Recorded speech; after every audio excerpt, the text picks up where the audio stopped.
আসসালামু আলাইকুম গাইস, আজকে চলে আসলাম আবার আর একটা নতুন এবং ইউনিক রেসিপি নিয়ে। আমরা তো সবাই খেয়েছেন, কিন্তু আমরা সুলকা কয়জন খেয়েছেন জানি না। আজকে আমরা সুলকা দিয়ে একটা ইউনিক রেসিপি বানাবো। আসেন রেসিপিটি আপনাদের সাথে শেয়ার করে নিই। প্রথমে আমরা সুলকাগুলোকে খুব ভালোভাবে ধুয়ে নিয়েছি। আমরা সুলকায় কোনো প্রকার কোনো ময়লা নেই। এবার আমরা থেকে সুলকাগুলোকে আলাদা করে নেওয়া হচ্ছে। অবশ্যই আমড়াগুলোকে সুলকা সহ খুব ভালোভাবে ধুয়ে নিতে হবে, যাতে বালিটারি লেগে না থাকে।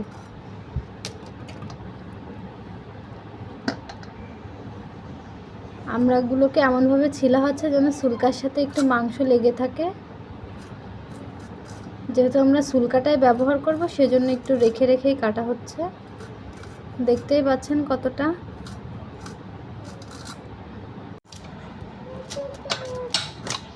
সবগুলো আমড়াকে খুব ভালোভাবে ছুলে নেওয়া হয়ে গেছে। এই যে আমাদের আমড়ার সুলকাগুলো এক পাশে আর আমড়াগুলো আর এক পাশে আছে। বাকি প্রসেসটা এখন শুরু করে দেব। এই যে ভিউয়ার্স, এখন আমড়ার খোসাগুলোকে গরম পানিতে একটু ভাপ দিয়ে নেব। খুব বেশি সেদ্ধ করব না, সামান্য একটু ভাপ দিয়ে নেব, তাহলে আমড়ার কালারগুলো খুব সুন্দর থাকবে, সুলকার কালার। এই যে ভিউয়ার্স, আমরা এটাকে ভাপে দিয়ে পানি ঝরিয়ে নিয়েছি। কালারটা একটু চেঞ্জ হয়ে গেছে, কারণ পানি আর সুলকাটা একসাথে দেওয়ার কারণে। যদি পানিটা ফুটিয়ে নিয়ে তার মধ্যে সুলকা দিতাম, তাহলে কালারটা ভালো থাকতো। আমাদের একটা ছোট ভুল হয়ে গেছে। আপনারা পানিটা ফুটিয়ে নিয়ে দিয়ে ট্রাই করতে পারেন, তবে সুলকার কালারটা সবুজ সবুজই থাকবে। কালার চেঞ্জ হতে স্বাদের কোনো পরিবর্তন হবে না, শুধু কালারটা একটু পরিবর্তন হয়েছে। আসেন বাকিটুকু আপনাদের সাথে শেয়ার করে নিই। আমাদের আজকের খাবারের মেনুতে আরও আছে মিষ্টি কুমড়া ভাজি। এই যে তার জন্য মিষ্টি কুমড়াকে বড় বড় পিস করে কেটে নিয়ে সরিষার তেলে ভেজে নিচ্ছি, হালকা আঁচে ভেজে নিচ্ছি। ছুলকাগুলোকে এবার গ্রাইন্ডারে পিষে নিব।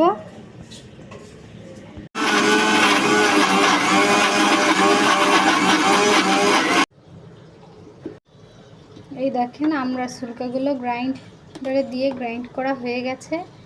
কতটা থিকনেস আছে দেখতেই পাচ্ছেন। এ পর্যায়ে এবার এটাকে আমরা এখান থেকে নামিয়ে নেব। মশলা থিকনেসটা একটু ভালো করে খেয়াল করেন।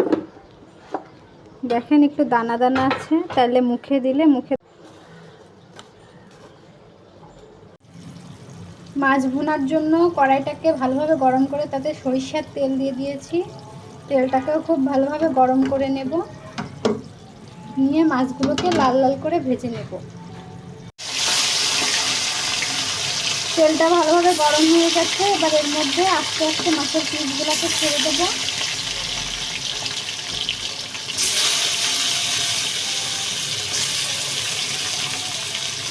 মাছগুলোকে এপিট ওপিট উল্টে পাল্টে খুব ভালোভাবে লাল লাল করে ভেজে নেব। মাছগুলোকে খুব ভালোভাবে এপিট ওপিট লাল লাল করে ভাজা হয়ে গেছে। দেখুন, এবার মাছগুলোকে উঠিয়ে নেব।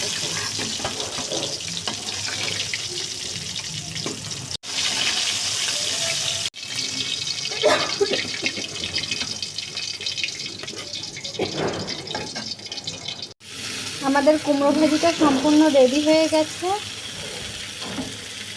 ঝাল পেঁয়াজ দিয়ে দেওয়া হয়ে গেছে। এবার এটাকে সুন্দর করে এখান থেকে উঠিয়ে নেওয়ার পালা। কুমড়ো ভাজিটা পরিপূর্ণভাবে তৈরি। এপাশে মাছ ভুনার জন্য মাছ ভাজির তেলেই দিয়ে দিলাম পরিমাণ মতো রসুন পেঁয়াজ কুচি, এবং এর সাথে দিয়ে দিলাম কেটে রাখা আলু কুচি। আলুগুলোকে বেশ বড় বড় করেই কাটা হয়েছে। যেহেতু ভোনায় দেবো, ভোনায় এই সাইজের আলু কুচিটাও ভালো লাগে।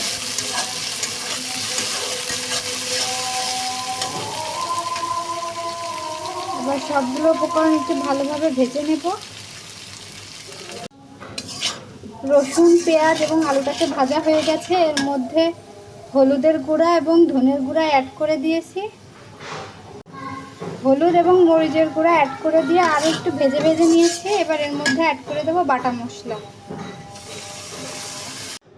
বাটা মশলা এখানে আমি ব্যবহার করেছি সরিষা বাটা, রসুন বাটা, পেঁয়াজ বাটা এবং টমেটো বাটা। সবগুলো উপকরণ খুব ভালোভাবে পেস্ট করে নিয়ে মিশিয়ে দিয়েছি। এবার প্রত্যেকটা উপকরণকে ভালোভাবে কষিয়ে নেব।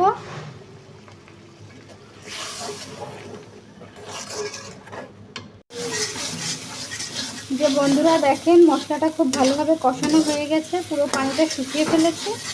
এবার এখানে অ্যাড করে দেবো ঝোলের জন্য পানি। যেহেতু এটা আমরা ভুনা রান্না করতেছি সেজন্য খুব বেশি পানি দিয়ে নাই, মাছটা ভুনা ভুনা হবে। এবার এটাকে জাল করব একটা বলক আসা পর্যন্ত। ঝোলের পানিতে বলক চলে এসেছে। এবার এর মধ্যে আস্তে আস্তে মাছের পিসগুলোকে দিয়ে দেব।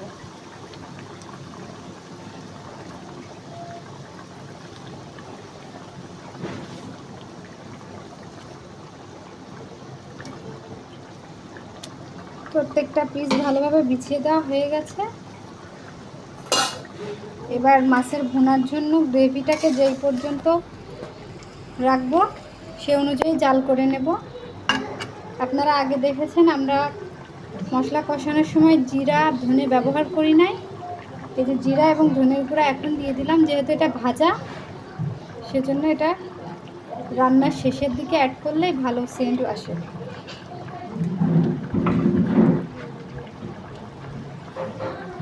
অ্যাড করে দেবো কয়েক টুকরা কাঁচা ঝাল, আস্ত কাঁচা ঝাল।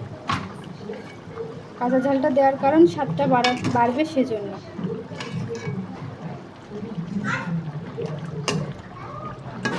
এখানে আমি আর কিছু অ্যাড করব না। এবার এই উপকরণগুলোকে একটু খুব ভালোভাবে জাল করে নেব।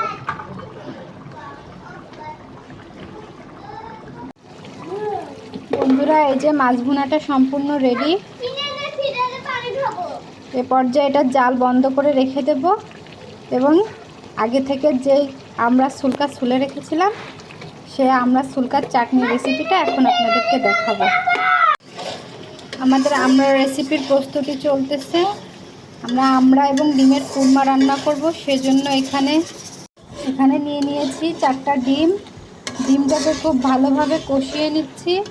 আর এখানে মশলা ব্যবহার করেছি আদা বাটা, রসুন বাটা এবং বাদাম বাটা, জিরা এবং ধনে গুঁড়া, দারচিনি এলাচও অ্যাড করেছি। সবগুলো উপকরণ খুব ভালোভাবে পিষে নিয়েছি, শুধু দারচিনিটাই আস্ত আছে। কুরমায় স্বাদ বাড়ানোর জন্য আমরা পানির বদলে এখানে ব্যবহার করতেছি গরুর লিকুইড দুধ। এই রান্নায় আমরা প্রায় 1 কেজি মতো গরুর দুধ ব্যবহার করতেছি। দুধটা দেওয়ার সাথে সাথে কালারটা চেঞ্জ হয়ে গেছে।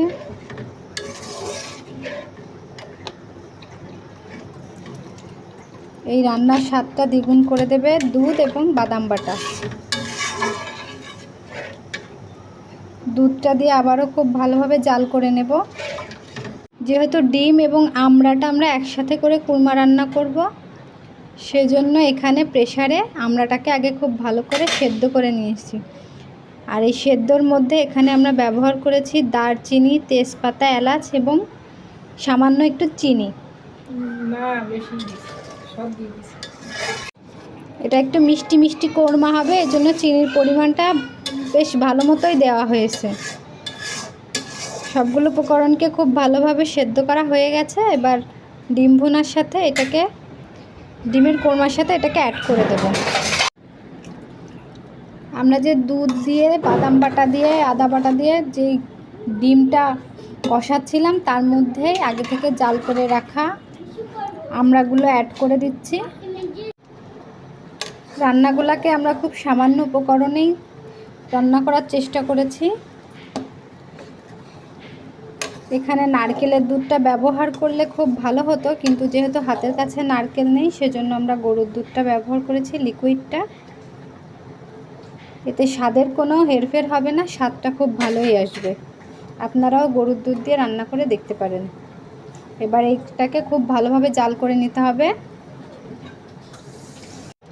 এবার শুরু করতে চলেছি আমাদের আজকের রান্নার মূল আকর্ষণ সেটা হচ্ছে আমড়ার সুলকা দিয়ে চাটনি। তার জন্য ফ্রাইং প্যানটা খুব ভালোভাবে গরম করে তাকে বেশ পরিমাণে সরিষার তেল দিয়ে দিয়েছি এবং তেলটাকে খুব ভালোভাবে গরম করে নিয়েছি।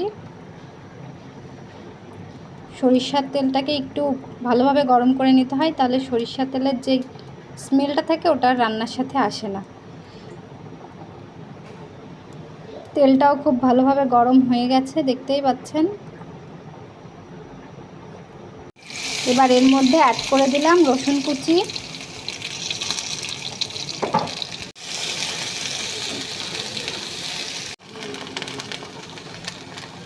রসুন কুচিটা দেওয়া হয়ে গেছে। এবার এখানে দিয়ে দেব সরিষা বাটা। এই সরিষা বাটার মধ্যে শুধু সরিষা বাটাই আছে, অন্য কোনো উপকরণ মিক্সড নেই।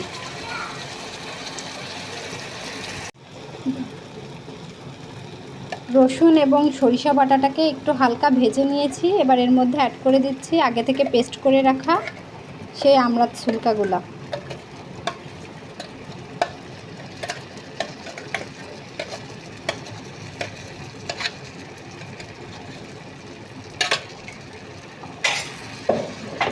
সবগুলো উপকরণকে খুব ভালোভাবে নেড়ে চেড়ে মাখিয়ে নিতে হবে। এই চাটনিতে আমরা বেশ পরিমাণেই রসুন ব্যবহার করেছি, কারণ রসুন দিলে চাটনির স্বাদটা একটু বেড়ে যায়।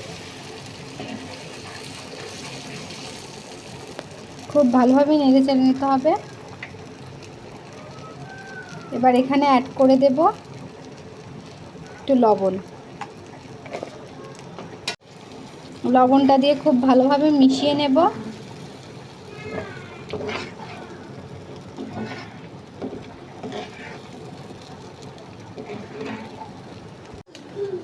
এখানে এবার অ্যাড করে দিলাম পরিমাণ মতো চিনি। চাটনিটা হবে ঝাল মিষ্টি, টক ঝাল মিষ্টি। এখানে আমি অ্যাড করেছি 2 চামচের মতো চিনি।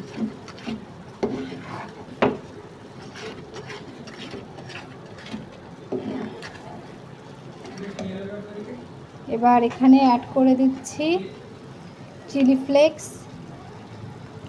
আর ধনে এবং জিরা গুঁড়া, আর সামান্য একটু মৌরি গুঁড়া। এখানে আমরা কোনো রকম কোনো পাঁচফোড়ন ব্যবহার করি নাই।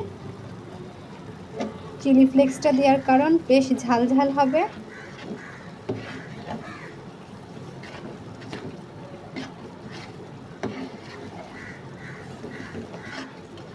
আচারের থেকে এখনই বেশ একটা সুন্দর সেন্ট ছড়িয়ে পড়েছে।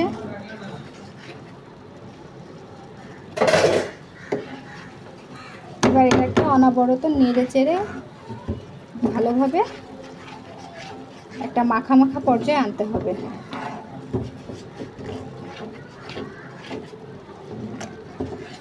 এখন এটাকে একটু ঘন ঘন নাড়তে থাকতে হবে। এই যে ভিউয়ার্স, আমাদের আজকের সকল রেসিপির ফাইনাল লুক। এটা হচ্ছে টমেটো দিয়ে মাছ ভুনা, এটা হচ্ছে আমড়া সুলকা দিয়ে চাটনি, এটা আমড়া এবং ডিমের কুরমা, আর এটা হচ্ছে মিষ্টি কুমড়া ভাজি। এই হচ্ছে সকল রেসিপি।